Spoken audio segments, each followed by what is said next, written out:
রাত 12টায় আমি আমার স্বামীর সাথে ঝগড়া করে ছাদে গিয়ে দাঁড়িয়ে আছি। রাত তখন 12:15। এত রাতে কোথায় যাব? আমার মা বাবা গ্রামে থাকে। মা বাবার বাড়িতে যেতে যেতে প্রায় অর্ধেক দিন চলে যায়, আর এত রাতে গাড়ি পাবো না, তাই রাগ করে ছাদে এসে দাঁড়িয়ে আছি। কিছুদিন ধরেই আমার স্বামীর সাথে আমার তুমুল ঝগড়া হচ্ছে। আমার স্বামীর একজন মেয়ে বন্ধু আছে, সেও বিবাহিত, কিন্তু আমার স্বামীর সাথে এত মেলামেশা করে যে একদম অসহ্য লাগে। আমি আমার স্বামীকে বারবার বলে দিয়েছি, বলেও তুমি তোমার ফ্রেন্ড মনির সাথে আর কথা বলবে না, এগুলো আমার একদমই পছন্দ না। 2 দিন আগে একটা প্রোগ্রাম ছিল, সেখানে আমার স্বামীকে ইনভাইট করা হয়েছিল। আমি খুব জোর করেই তার সাথে গিয়েছিলাম। সে আমাকে নিতে চায়নি। বেশ বড়সড় একটা প্রোগ্রাম হচ্ছিল, আর সেই মেয়েটাও ছিল ওখানে। কি যে ঢং! হাসতে হাসতে আমার স্বামীর গায়ের উপর পড়ে যায়। আমি দাঁড়িয়ে দেখছিলাম আর শরীর জ্বলে যাচ্ছিল। আমার স্বামীও বেশ হাসাহাসি করছে তার সাথে। এগুলো কি কোনো বউ সহ্য করতে পারবে? তখনই আমার স্বামীকে বললাম, আমার প্রচন্ড মাথা ব্যথা করছে, এখনই চলো। মেয়েটা এতটাই অসভ্য যে আমাকে বলছিল তুমি একাই চলে যাও, রাকিব থাক। এই কথা শুনে আমি আমার স্বামীর দিকে রাগান্বিত চোখে তাকালাম। ও আমার রাগটা বুঝতে পেরে কিছু একটা সান্ত্বনা দিয়ে সেখান থেকে বেরিয়ে এলাম। বাসায় আসার পর আমার স্বামী আমার সাথে তুমুল ঝগড়া শুরু করে দিল, অথচ ঝগড়া করার কথা আমার। সে আমাকে বারবার বলছে, এতদিন পর ওর সাথে দেখা, একটু কথাও বলতে পারলাম না ভালো করে। তোমার কোনো মাথা ব্যথা নেই, ইচ্ছে করে আমাকে নিয়ে এসেছো। আমিও খুব ঝগড়া করি তার সাথে। এরপর থেকে তার সাথে আমার প্রায় ঝগড়া হতো। মেয়েটা এতটাই অসভ্য যে আমার স্বামীর ফোনে কিসব SMS পাঠায়। সহ্যের একটা সীমা থাকে। একদিন সেই মেয়েটাকে ফোন করলাম আর বললাম, আপনি যে বাড়াবাড়িগুলো করছেন আমার একদমই ভালো লাগছে না। আপনি আমার স্বামীকে ফোন বা মেসেজ কিছুই দিবেন না। তখন মেয়েটা আমাকে বলল, তোমার স্বামী হওয়ার আগে সে আমার বেস্ট ফ্রেন্ড, আর তোমার পারমিশন নিয়ে আমার সবকিছু করতে হবে। এরপর ফোন কেটে দিল, আর আমার স্বামীর কাছে আমার নামে কিসব বানিয়ে বানিয়ে বলেছে। বিয়ের পর আমার স্বামী কখনোই আমার গায়ে হাত তুলেনি, কিন্তু সেই মেয়েটার কথায় আমার গায়ে হাত তুললো। ছাদে দাঁড়িয়ে এসব কথাই ভাবছি, আর চোখ থেকে পানি পড়ছে। আমার স্বামী সেই মেয়েটার সাথে কথা বলার শব্দ পাচ্ছি ঘর থেকে, কিন্তু কি আর করব, আমি যে পরের মেয়ে, রাগ করলেই বা কার কি যায় আসে। অনেকক্ষণ কান্নাকাটি করার পর আমি ঘরে গেলাম। আমাকে দেখেই ফোন কেটে দিল আমার স্বামী। এরপর আমি মুখে একটু পানি দিয়ে না খেয়ে ঘুমিয়ে পড়লাম। আমার স্বামী বসে খাবার খেয়ে নিল। রাতে ঘুমানোর সময় আমার স্বামী কাছে আসতে চাইলে তাকে দূরে সরিয়ে দেই। পুরুষ মানুষের জাত হয়তো এরকমই। একদিন আমার বাসায় আমার খালা শাশুড়ি বেড়াতে আসলেন। তিনি আমাকে অনেকটাই পছন্দ করে, একদম তার মেয়ের মতো। আমি তাকে সবকিছু খুলে বললাম। সে সবকিছু শুনে তো রেগে আগুন। তিনি বলতে লাগলেন, এত বড় সাহস, রাকিবের সাথে কথা বলে। আমার সুন্দর বউটাকে কাঁদিয়েছে। ওই মেয়ের একদিন কি আমার একদিন। তুমি ওই মেয়ের নাম্বারটা আমাকে দাও। আমিও সেই মেয়ের নাম্বারটা আমার খালা শাশুড়িকে দিয়ে দিলাম। আমার খালা শাশুড়ি মেয়েটাকে ফোন করলো। 2 বার রিং বাজার পর সে ফোন ধরলো। আমার খালা শাশুড়ি তখন সেই মেয়ের পেট থেকে কথা বের করানোর চেষ্টা করলো। প্রথমে সেই মেয়েটা সালাম দিল। খালা শাশুড়ি সালামের উত্তর দিলেন। এরপর খালা শাশুড়ি বলতে শুরু করলেন, তুমি রাকিবকে কবে থেকে চিনো? মেয়েটা তখন যা বললো তা শুনে আমার পায়ের নিচ থেকে মাটি সরে গেল। আসলে ওর সাথে আমার ফেসবুকে পরিচয় হয়েছিল। ওর সাথে আমার রিলেশন ছিল 6 মাসের। এরপর আমার হুট করে বিয়ে হয়ে যায়। তারপর থেকে ওর সাথে আমি যোগাযোগ বন্ধ করে দেই, কিন্তু কিছুদিন আগে ওর ফেসবুক আইডি খুঁজে পেয়েছি আমি। এরপর ওর সাথে আমি ফ্রেন্ডশিপ করি। আপনারাই বলেন, এটা কোনো কথা? আমার খালা শাশুড়ি তখন প্রচন্ড রেগে যায় আর বলে, তুমি বিবাহিত, তোমার স্বামী আছে। তোমার স্বামী থাকা সত্ত্বেও অন্য একটা বিবাহিত ছেলের সাথে এসব রং ঢং হাসাহাসি করতে তোমার লজ্জা করে না? আর তোমার স্বামী যদি ভদ্র পরিবারের ছেলে হতো তাহলে তো তোমাকে শাসন করতো। সে কি তোমাকে কিছুই বলে না? মেয়েটা আবার হাসতে হাসতে তার আসল রূপটা বের করলো। ও আমাকে কি বলবে? আমি যা বলি ওই তাই শোনে। আমার বাবার কি কম টাকা আছে? ওদের থেকেও আমরা অনেক বড় লোক, তাই ও আমাকে কিছুই বলার সাহস পায় না। আর এমনিতেও আমি ওকে ডিভোর্স দিয়ে দিব। ওকে ডিভোর্স দিয়ে রাকিবকে বিয়ে করার চিন্তা ভাবনা আছে। আমার খালা শাশুড়ি তখন প্রচন্ড রেগে যায় আর বলে, তোকে একটা থাপ্পড় মারবো বেয়াদব মেয়ে। তুই জানিস না ওর বউ আছে? তুই কেন ওর সংসারটা নষ্ট করছিস? তোদের মতো নষ্ট মেয়েদেরকে আমার ভালো করে চেনা আছে। ভুলেও যদি আমার ভাগিনার সাথে কথা বলিস তাহলে তোর বাবা মায়ের কাছে গিয়ে বিচার দিব। এরপর খালা শাশুড়ি ফোন কেটে দেয়। আমি আমার খালা শাশুড়ির সাপোর্ট পেয়ে অনেক বেশি খুশি হয়েছিলাম। যাক, অন্তত একটা মানুষ তো আমার পাশে আছে। অনেক রাত করে রাকিব আসে বাসায়। আমি তখন তার খাবার বেড়ে দিচ্ছিলাম। রাকিব মুখ ভার করে বসে আছে। রাকিবের আসার কথা শুনে খালা শাশুড়ি তার ঘর থেকে উঠে এলেন। তিনি অবশ্য ডায়াবেটিসের রোগী। তখন তিনি বললেন, কিরে বাবা, চলে এসেছিস? এত রাত করলি কেন বাবা? কবে থেকে তোদের দেখি না, তোদের দেখার জন্য মনটা ছুটে যাচ্ছিল, তাই তো চলে আসলাম। রাকিব উঠে খালা শাশুড়ির দিকে মুখ করে দাঁড়িয়ে বলল, আসছেন কেন আমার বাসায়? আপনাকে কে আসতে বলেছে?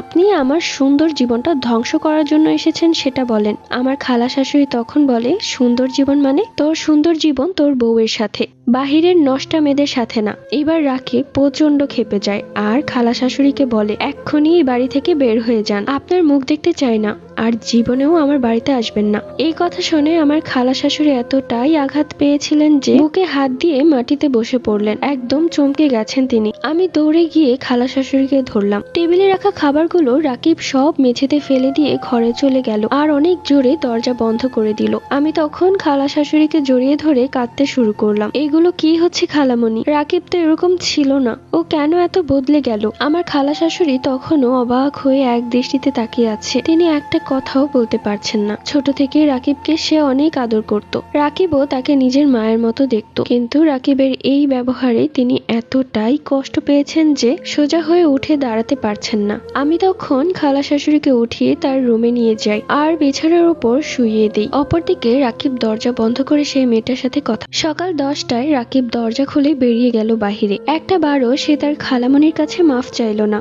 খালামণি রাতে একটুও ঘুমায়নি, সে সারা রাত কেঁদেছে। আমি অবশ্য পুরো রাতটা খালা শাশুড়ির সাথেই কাটিয়েছি। রাকিব চলে যাওয়ার পর খালা শাশুড়ি নিজেকে শান্ত করে তার ব্যাগ গোছাতে শুরু করলেন। আমি তখন রাকিবের হয়ে খালা শাশুড়ির কাছে মাফ চাইলাম আর তাকে যেতে নিষেধ করলাম, কিন্তু সে বলল সে যদি এখানে আর এক মুহূর্ত থাকে তাহলে নাকি তার দম বন্ধ হয়ে আসবে, অপমানে সে মারা যাবে। তাকে হাজার বলে কান্নাকাটি করেও আর আটকাতে পারলাম না। এরপর খালা শাশুড়ি চলে গেল। আমি সেই দিন খুব ভেঙে পড়ি, অনেক কান্নাকাটি করি। আমার সুখের সংসারে কি হচ্ছে এসব? আর এই সব কিছুই হয়েছে সেই মেয়েটার জন্য। রাত্রিবেলা রাকিব আসলো। সে এতটাই বেয়াদব হয়ে গিয়েছে যে একটা বারও তার খালার কথা জিজ্ঞেস করলো না। আমিও তাকে কোনো কিছুই জিজ্ঞেস করিনি, খাবারও বেড়ে দেইনি। আমি আমার মতো অন্য রুমে শুয়ে আছি আর রাকিব বেডরুমে শুয়ে পড়লো। রাত্রিবেলা আমার ঘরের দরজায় এসে রাকিব টোকা দিচ্ছে, আমি দরজা খুলিনি। কিছুক্ষণ টোকা দেওয়ার পর সে চলে গেল। যত দিন যাচ্ছে আমার সংসারের আগুন তত বাড়ছে। এই আগুন মনে হয় আর কখনোই নিভবে না। আমি আর সহ্য করতে না পেরে আমার মাকে ফোন করে সবকিছু জানালাম। তখন আমার মা আমাকে বলল মানিয়ে নিতে, কেননা আমার ছোট আরো 2টি বোন আছে। এখন যদি আমি আমার স্বামীর সাথে ঝামেলা করে তাদের ঘাড়ে গিয়ে বসি তাহলে মানুষ মন্দ কথা বলবে, আর আমার বোনদেরও আমার জন্য বিয়ে হবে না। সন্ধ্যায় আমার বাবা আমাকে ফোন করলেন আর বললেন যে রাত্রিবেলা রাকিব আসলে আমি যেন ফোনটা তার কাছে দিই। আমি তখন বললাম, দেখো ফোনটা দিলে সে শুধু শুধু ভেঙে ফেলবে, কথা তো বলবেই না। যে ছেলে নিজের আপন খালার সাথে এত বড় বেয়াদবি করেছে, আর তোমরা তো পর, তোমাদের সাথে যে কি ব্যবহার করবে তা আমি নিজেও জানি না। আর আমি মরে যাব, কিন্তু তোমাদের অসম্মান হতে দেখতে পারবো না। রাত 12টায় কলিং বেল বাজলো। আমি অবশ্য ঘুমিয়ে পড়েছিলাম। উঠে গিয়ে দরজা খুললাম। রাকিব পাঞ্জাবি পরে দাঁড়িয়ে আছে, অথচ আমার মনে আছে সে যখন ঘর থেকে বেরিয়েছিল তখন শার্ট পরে বেরিয়েছিল। আমি দরজা খুলে সরে যাব, ঠিক ওই মুহূর্তে রাকিবের পেছন থেকে বেরিয়ে এলো সেই মেয়েটি, যে কিনা একটা লাল শাড়ি পরা। রাকিবের হাত ধরে রেখেছে। এতদিন না হয় রাকিবের অবহেলা, অপমান, খারাপ ব্যবহার সবকিছুই হজম করেছিলাম, কিন্তু আজকে সেই মেয়েটাকে বাড়িতে নিয়ে এসেছে, তাও আবার বিয়ে করে।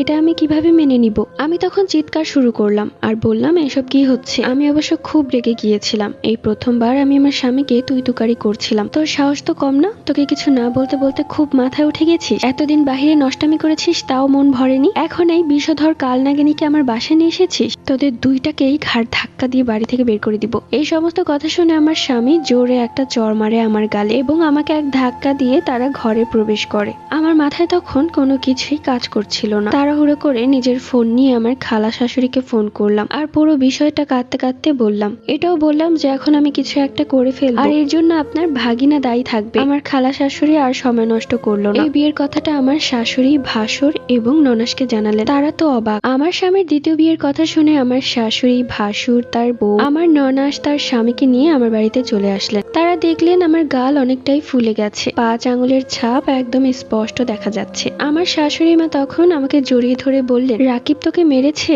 আমি আর পারলাম না নিজেকে আটকাতে, সবার সামনে হাউমাউ করে কাঁদতে শুরু করলাম। আমি কাঁদতে কাঁদতে বললাম, আপনারা যেভাবেই হোক এই মেয়েকে বাড়ি থেকে বের করে দিন। আমি আমার স্বামী রাকিবকে নিয়ে সুখের সংসার করতে চাই। দয়া করে ওই মেয়েকে বাড়ি থেকে বের করে দিন। আমার আর কোনো কিছুই চাওয়ার নেই। আমার শাশুড়ি মা তখন সেই মেয়ের কাছে গিয়ে বললেন, তোমার সাহস তো কম না? তুমি আমার ছেলের হাত ধরে বাড়িতে এসেছো, তুমি জানো না ওর বউ আছে? আমার শাশুড়ি মায়ের সাথে আমার ননাসও অনেক চিল্লাচিল্লি করে। আমার ভাসুর গিয়ে আমার স্বামীকে জোরে একটা থাপ্পড় মারে। তারা আমাকে যে এতটা সাপোর্ট করবে আমি কখনোই ভাবিনি। অবশ্য বিয়ের পর থেকে আমার শাশুড়ি আমাকে একটুও দেখতে পারতো না, যার কারণে আমার স্বামী আমাকে নিয়ে আলাদা হয়ে গিয়েছিল। কিন্তু তার ছেলের এই কর্মকীর্তি দেখে তারা আমাকে সাপোর্ট করছে। ওইদিকে আমার শাশুড়ি ননাস যা অনেক চিল্লাচিল্লি করছে সেই মেয়ের দিকে। সেই মেয়েটা প্রচন্ড বেয়াদব, সবার সামনে বলে উঠলো, আপনার এইভাবে কুকুরের মতো ঘেউ ঘেউ না করে থানায় যান আর পুলিশ নিয়ে আসেন।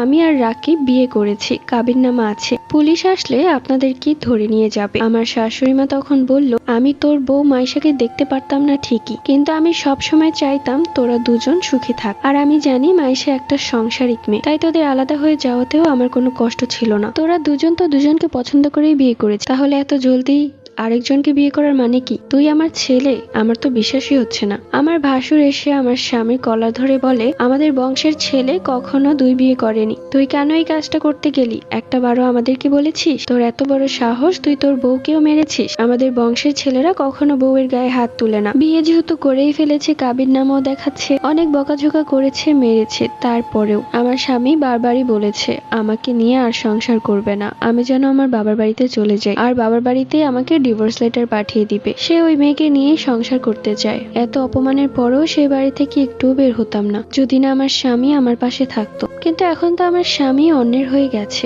তাই এখানে বেহায়ের মতো পড়ে থাকার কোনো মানেই হয় না। নিজের কাপড় চোপড় গুছিয়ে নিলাম আর আমার শ্বশুর শাশুড়িদের সাথে বাড়ি থেকে বের হয়ে গেলাম। শাশুড়ির সাথে তার বাড়িতে আসলাম, তিনি অবশ্য বড় ছেলের সাথেই থাকেন। রাতটা পার করলাম শাশুড়ি মায়ের ঘরে। পরদিন সকালবেলা আমার ভাসুর আমাকে বাসে উঠিয়ে দিলেন আর হাতে 2000 টাকা দিয়ে বললেন, এটা দিয়ে তুমি কিছু খেও। আমি টাকাটা নিতে চাইনি, সে অবশ্য আমাকে জোর করেই দিল। বাসায় আসার পর আমার হাতে ব্যাগ দেখে আমার মা চিৎকার দিয়ে উঠলেন, তোকে না বললাম স্বামীর সাথে মানিয়ে নিতে? সংসারে তো টুকটাক ঝগড়া হয়, এই জন্য ব্যাগ নিয়ে বাপের বাড়ি চলে আসবি? এত স্বার্থপর কেন তুই? তুই তোর বোনদের কথা একটাবারও ভাবলি না? মানুষ যে আমাদেরকে ছিছি করবে সেটা ভাবলি না? আমি তখন বললাম, আমি আসিনি, আমাকে বাড়ি থেকে বের করে দিয়েছে, সে আরেকটা বিয়ে করেছে। এই কথা শুনে মা অবাক, তিনি আর কিছুই বলতে পারলেন না। আমি ব্যাগ নিয়ে ঘরের ভেতর প্রবেশ করলাম। ঘরে ঢুকে দেখলাম আমার দুই বোন টিভি দেখছে। আমাকে দেখে বলল, কি রে, কয়দিনের জন্য এসেছিস? আমি তখন বললাম, একবারের জন্য এসেছি। তখন ওরা দৌড়ে গেল মায়ের কাছে। আগে বাপের বাড়ি ছেড়ে কোথাও যেতে ইচ্ছে করতো না। তিন বোন কত মিলেমিশে থাকতাম। মা সব সময় বড় মাছের টুকরোটা আমাকে দিত। বাবার সবচাইতে বড় আদরের মেয়ে ছিলাম আমি। কিন্তু এখন তাদের ব্যবহার এবং কথায় যেন এক একটা ভাত গলা দিয়ে নামতে খুব কষ্ট হয়। মায়ের সারা দিন একটাই কথা, নিজের স্বামীকে হাতের মুঠোয় রাখতে হয়। হাতের মুঠোয় না রাখলে স্বামী তো আরেকটা বিয়ে করবেই। পরে এত টাকা দিয়ে বিয়ে দিয়েছি, সেই বাপের ঘাড়ে এসেই পড়বে। মায়ের এই কথাগুলো বুকের ভেতর একদম তীরের মতো বিদ্ধ। চোখে পানি নিয়েও হেসেছি, তবুও তাদের কথা শুনে কোনো রকমে খেয়ে পড়ে বেঁচে আছি। কেননা নিজের জীবনটা শেষ করে জাহান্নামে যেতে চাই না। আমার বাবা আমাকে কিছুই বলতেন না, বরং সাহস দিতেন, তোর বাবা যতদিন বেঁচে আছে তুই আমার কাছেই থাকবি, আমার মেয়েকে কেউ অবহেলা করতে পারবে না। খুব আশায় থাকতাম মায়ের মুখ থেকেও এসব কথা শোনার, কিন্তু তার বের হতো না। ছোট থেকে বোন দুটোকে আদর যত্নে বড় করেছি আমি, অথচ এখন তারা নিজেরাই হিংসে করে আমাকে নিয়ে। আমি কেন বাপের বাড়িতে পড়ে আছি? একদিন তো আমার মেঝো বোন বলেই উঠলো, তুই অন্য একটা লোকের হাত ধরে চলে যেতে পারিস না? খাবার দাবারে টান পড়ছে তোর জন্য আমাদের দু বোনের বিয়ে হবে না। এই কথায় ওর দিকে তাকিয়েছিলাম কিছুক্ষণ। আমাদের গ্রামের চেয়ারম্যানের ছেলে, যিনি ডাক্তারি পড়ছেন, তিনি এতদিন বিদেশে পড়ালেখা করেছে, কিছুদিন হলো দেশে এসেছে। এবার তার পরিকল্পনা সে বিয়ে করবে। বাপের বাড়িতে আসার পর থেকে আমি যে পায়ের উপর পা তুলে খাচ্ছি এমনটা না, সংসারের সব কাজ আমি একাই করি, নয়তো ওই যে খাবার জুটবে না কপালে। দুপুরবেলা থালা বাসন নিয়ে পুকুরে গেলাম মাজার জন্য। ওইদিকে চেয়ারম্যানের ছেলে রাশেদ এবং তার বন্ধু হাঁটতে হাঁটতে কথা বলতে বলতেই পুকুর পাড়ের দিকেই আসছে। আমি আবার অত শত খেয়াল করিনি, আমি আমার কাজ করছি আর গুনগুন করে গান গাইছি। আমার গলার স্বর শুনে রাশেদ থমকে দাঁড়ালো এবং আমার দিকে তাকিয়ে রইল। কিছুক্ষণ তাকিয়ে থাকার পরেও আমি টের পেলাম না, আমি আমার কাজ করেই যাচ্ছিলাম। অবশেষে থালা বাসন ধোয়া হলে আমি সেগুলো নিয়ে যেই না সামনের দিকে তাকাবো, অমনি দেখলাম চেয়ারম্যানের ছেলে এবং তার বন্ধু দাঁড়িয়ে আমার দিকে তাকিয়ে আছে। আমি তখন অনেকটাই ভয় পেয়ে যাই এবং আমার হাত থেকে সবগুলো থালা বাসন নিচে পড়ে যায়। আমি তাড়াতাড়ি সেগুলো আবারও ধুতে লাগলাম। চেয়ারম্যানের ছেলে রাশেদ আমার কাছে এসে বলল, তুমি মাইশা না? আমি তখন বললাম, জি। তখন সে বলল, আমাকে চিনতে পেরেছো? আমি রাশেদ। মনে আছে ছোটবেলায় কত খেলেছিলাম একসাথে? আমার তখন সেই সব দিনের কথা মনে পড়ে গেল। চেয়ারম্যানের ছেলে আর আমি একই বয়সের। ছোটবেলায় এই সামনের মাঠে আমরা খুব খেলতাম। আমি মনে মনে ভাবলাম তার সাথে এখানে দাঁড়িয়ে কথা বললে গ্রামের মানুষ অন্য কথা বলতে পারে। এমনিতে আমি যে ডিভোর্সি, তাই আমি আর রাশেদের সাথে কোনো কথা না বলে নিজের মতো হেঁটে চলে এলাম বাড়িতে। মা তখন বলল, কি ব্যাপার, এত দেরি হয়েছে কেন? আমি তখন কিছুই বললাম না। পরের দিন সকালবেলা উঠোন ঝাড়ু দেওয়ার সময় রাশেদ আমাদের বাড়িতে আসলেন আর আমাকে দেখে বললেন, ভালো আছো মাইশা? কালকে ওভাবে হুট করে চলে গেলে কেন? আমার মা রাশেদকে দেখে হাসি মুখে দৌড়ে এলেন। আরে বাবা রাশেদ, তুমি কবে এলে? এই তো চাচ্ছি কিছুদিন আগে এসেছি। কালকে মাইশার সাথে আমার দেখা হয়েছিল। ও আপনাকে বলেনি আমার কথা? মা তখন আমার দিকে তাকিয়ে আছে। কিছুক্ষণ পর বলল, হ্যাঁ বলেছে তো, আমি ভুলে গিয়েছিলাম। তো যাই হোক, রাশেদকে আমাদের ঘরে নিয়ে যাওয়া হলো এবং মা ওর জন্য চা নাস্তা বানাতে গেলেন। অথচ রাশেদের নজর আমার দিকেই। আমি উঠোন ঝাড়ু দিচ্ছিলাম তখন। চা খেতে খেতে রাশেদ জিজ্ঞেস করলো আমার কথা। শুনেছিলাম মাইশার বিয়ে হয়ে গেছে, ও এখন এ বাড়িতে। তখন মা বলতে লাগলেন, আর বলো না, ওর কপালটা খারাপ। ওর বিয়েটা আমরাই ঠিক করেছিলাম ঢাকার একটা ছেলের সাথে, কিন্তু কিছুদিন আগে ছেলেটা ওকে মেরে বের করে দিয়েছে। রাশেদ অবাক হয়ে মায়ের দিকে তাকিয়ে বলল, কেন? তখন আমার মা বলল, ওর স্বামী তো আরেকটা বিয়ে করেছে আর ওকে খুব মেরে বাড়ি থেকে বের করে দিয়েছে, তাই আর কি এখন আমাদের বাসায় আছে। এসব কথা শুনে রাশেদ মায়া ভরা দৃষ্টিতে আমার দিকে তাকালো। আমার মা তখন আরো বলতে লাগলো, দেখি কোনো বিয়ের সম্বন্ধ পেলে ওকে বিয়ে দিয়ে দিব। পাঁচে লোকে পাঁচ কথা বলে, এগুলো শুনতে আমার ভালো লাগে না। ওর বয়সটাও তো কম। রাশেদ তখন উঠে আমার দিকে এগিয়ে এসে বলল, আজ বিকেলে পুকুর পাড়ে এসো, তোমার সাথে আমার কথা আছে। আমি তখন বললাম, কি কথা? আমি যেতে পারবো না। রাশেদ খুব করে অনুরোধ করলো আমাকে যাওয়ার জন্য। এরপর সে বাড়ি থেকে বের হয়ে গেল। বিকেলবেলা আমি পুকুর পাড়ে যাই। গিয়ে দেখলাম রাশেদ পুকুরের সিঁড়িতে বসে আছে। আমি গিয়ে পাশে দাঁড়াতে রাশেদ পেছনে ঘুরে তাকিয়ে দেখলো আমি চলে এসেছি আর ও উঠে দাঁড়ালো। আমাকে দেখে বলল, বসো মাইশা, তোমার সাথে আমার অনেক কথা আছে। এরপর আমিও সিঁড়িতে বসলাম, অনেকটা দূরত্ব বজায় রেখে। রাশেদ তখন বলতে শুরু করলো, শুনলাম তোমার স্বামী নাকি তোমাকে মেরে বের করে দিয়েছে আর আরেকটা বিয়ে করেছে। আমি তখন বললাম, এইসব কথা বলার জন্য আপনি আমাকে ডেকেছেন? রাশেদ তখন বলল, আপনি আপনি করে কেন বলছো? আগে তো তুমি করেই বলতে। আগের কথা বাদ দিন, আপনি আমাদের চেয়ারম্যানের ছেলে, তাই ওই অনুযায়ী আপনাকে আমি সম্মান দিয়ে কথা বলি। রাশেদ তখন মুচকি হেসে বলল, জানো এবার আমি গ্রামে কেন এসেছি? কেন এসেছেন? বিয়ে করব বলে তাই এসেছি।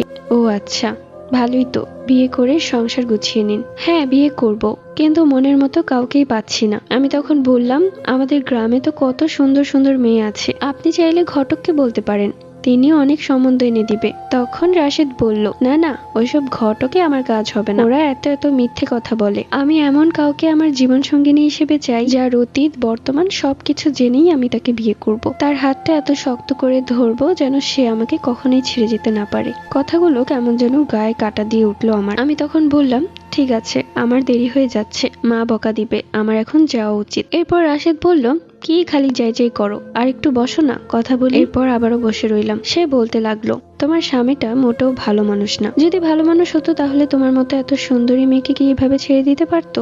রাশেদের সাথে কথা বলতে বলতে প্রায় সন্ধ্যা হয়ে গেছে, সূর্য ডুবছে। ওই মুহূর্তে আমার ছোট বোন পুকুর পাড়ে আসে এবং আমাকে রাশেদের সাথে কথা বলতে দেখে দৌড়ে যায় মায়ের কাছে। রাশেদের সাথে কথা শেষ করে রাশেদ আমার বাড়ি অব্দি আমাকে এগিয়ে দেয়। বাড়িতে ঢোকার পর দেখলাম মা খুব রেগে দাঁড়িয়ে আছে আর আমাকে বলল, আর কত মান সম্মান ডুবাবি তুই আমাদের? একে তো বিয়ে হয়েছে, তালাক হয়েছে, বাপের ঘাড়ে এসে বসে আছিস, তা আবার এখন চেয়ারম্যানের ছেলের সাথে? ছি। আমি তখন বললাম, মা তুমি যা ভাবছো ভুল ভাবছো, ও শুধু আমার বন্ধু, এছাড়া আর কিছুই না। বন্ধু? কিসের বন্ধু? মেয়েদের আবার কিসের বন্ধু হয় রে? আমাকে এগুলো শেখাতে আসবি না। আমার মনে হয় তোর চরিত্র খারাপ। তোর চরিত্র খারাপ বলে তোর স্বামী তোকে ছেড়ে দিয়েছে। মায়ের মুখে এই কথা শুনে আমার কলিজাটা যেন ছিদ্র হয়ে গেল। আমি অবাক চোখে মায়ের দিকে তাকিয়ে আছি, চোখ থেকে পানি পড়লো। মা তখন আরো জোরে বলতে লাগলো, এক্ষুনি এই বাড়ি থেকে বের হয়ে যা, আর কোনো মান সম্মান ডোবানোর আগে। চেয়ারম্যানের ছেলে রাশেদ আবার কান পেতে সব কথাই শুনছিল। ও আমাদের গেটের ভেতর ঢুকিয়ে বাহিরেই দাঁড়িয়েছিল। ও তখন বাড়ির ভেতরে প্রবেশ করে আর আমার মা চুপ হয়ে যায়। আমার মা তখন হেসে বলল, আরে বাবা তুমি? রাশেদ তখন বলল, মাইশা কি আপনাদের কাছে অনেক বেশি বোঝা হয়ে গেছে?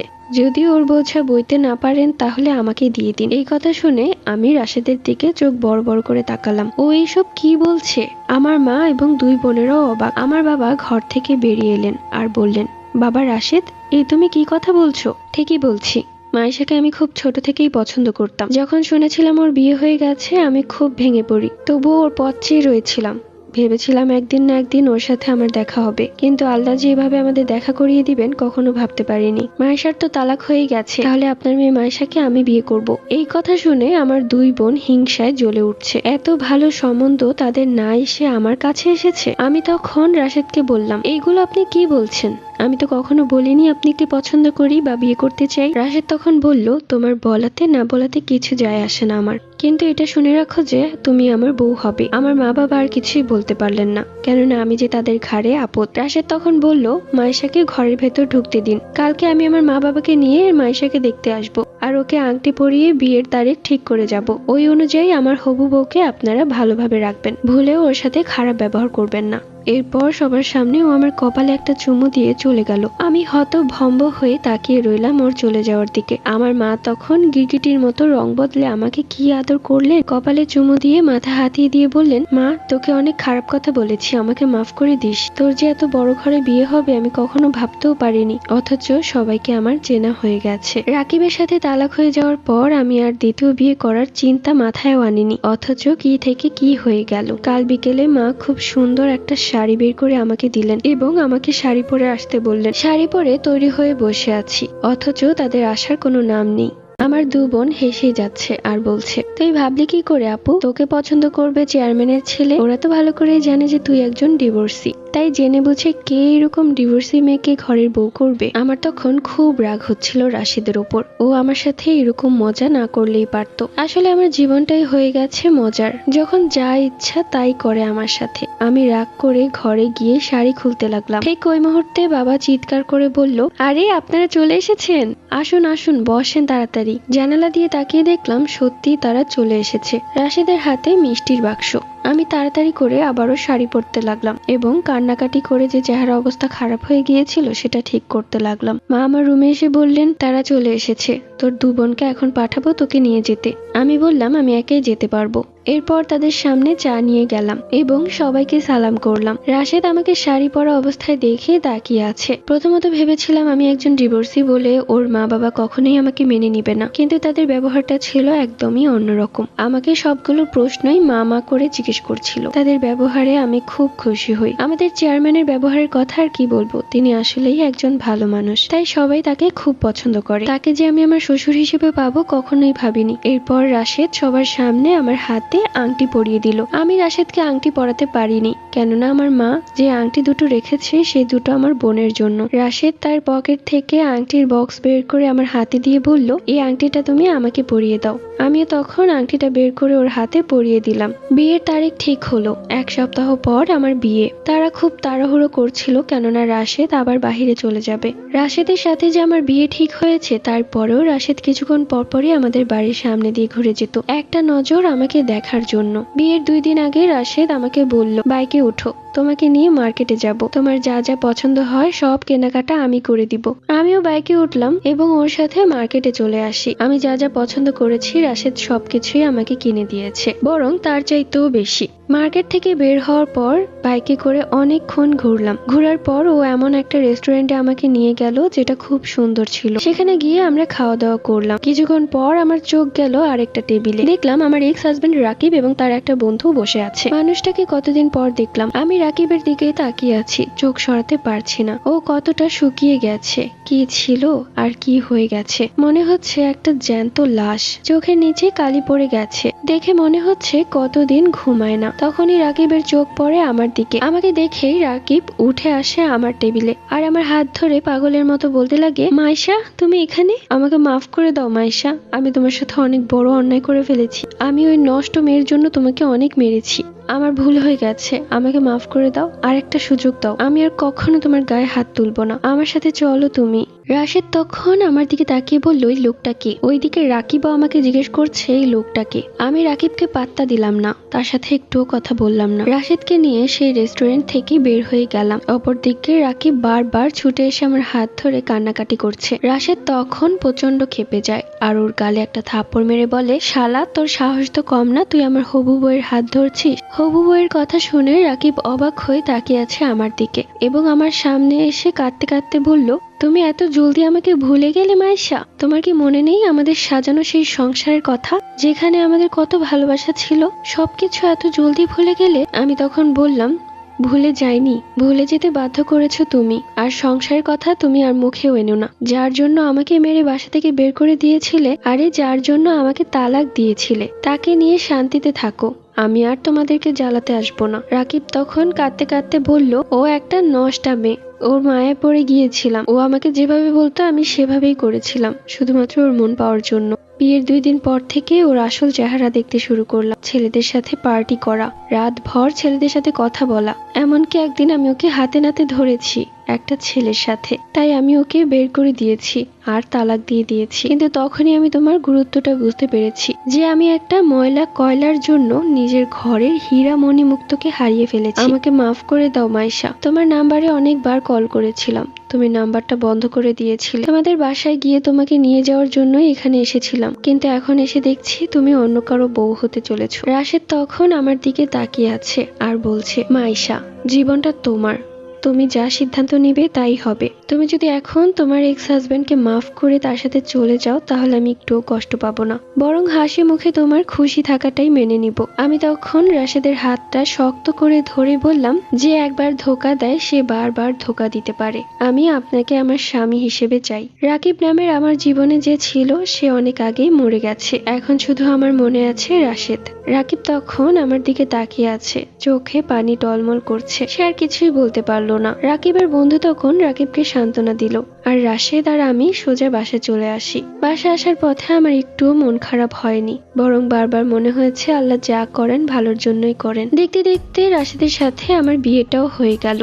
রাশেদ আর বাহিরে যায়নি, 1 বছরের মতো ছিল। এরপর আমার কাগজপত্র তৈরি করে আমাকেও তার সাথে নিয়ে চলে যায়। রাশেদের সাথে আমি আমার জীবনটা পার করি আমেরিকাতে এসে। এতে আমার শ্বশুর শাশুড়ি কারো আপত্তি ছিল না। মাঝে মাঝে বাড়িতে ফোন করে বাবার সাথে কথা বলতাম, আর কারোর সাথে কথা বলি না আমি। বেশ তো, আমি আমার স্বামী রাশেদকে নিয়ে ভালোই আছি। বছর ঘুরতেই আমার কোল আলো করে একটা মেয়ে সন্তান হয়। ওর নাম রাখা হয় রাশেদ এবং আমার নাম মিলিয়ে রাইমা। এবং এখানেই গল্পটি শেষ। সো এই গল্পটি তোমাদের কাছে কেমন লেগেছে অবশ্যই কমেন্ট করে জানিয়ে দিও। দেখা হচ্ছে পরবর্তী কোনো গল্পে।